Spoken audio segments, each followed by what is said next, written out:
So magandang gabi po mga guys. Itong FB ko na po ito ay na-hack po ito. Naibalik lang po ng anak ko. Hinack po ito kasi marami pong followers at mga supporters dito. Ngayon nakikiusap ako sa FB na yung mga hackers sa FB, wag naman nila ganito gawin.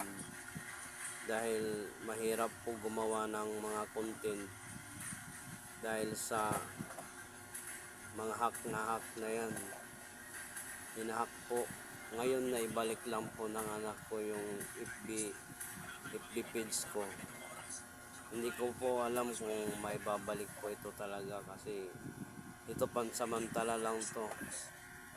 Kaya mga followers ko tsaka yung mga nanonood sa akin sa FB. So, mga guys, yung mga FB nyo, ingatan nyo po.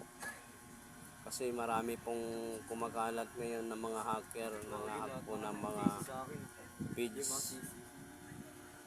Lahat ng mga vlogger, hinahack po nila pag malaki na yung content.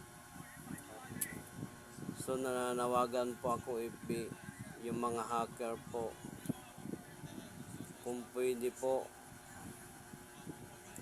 maggawa po kayo ng notice para hindi po sila makapasok dito sa FB page. Nakikiusap po ako FB. At sa mga followers ko, pasensya na kayo na wala akong content kasi hinack po yung Facebook ko, ngayon ko lang nabuksan. So marami pong salamat sa mga tumatangkilig sa mga Facebook tsaka sa website ko, sa FB ko. Marami pong salamat sa inyong lahat. So ayun mga guys, ingatan nyo po yung FB nyo, lalo ngayon po dumadami pong nag-hack.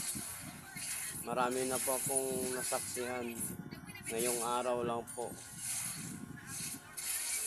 Marami po, kaibigan ko po, ilan po silang nahack ngayong araw lang po. So ayun mga guys, marami pong salamat at thank you po sa inyong lahat.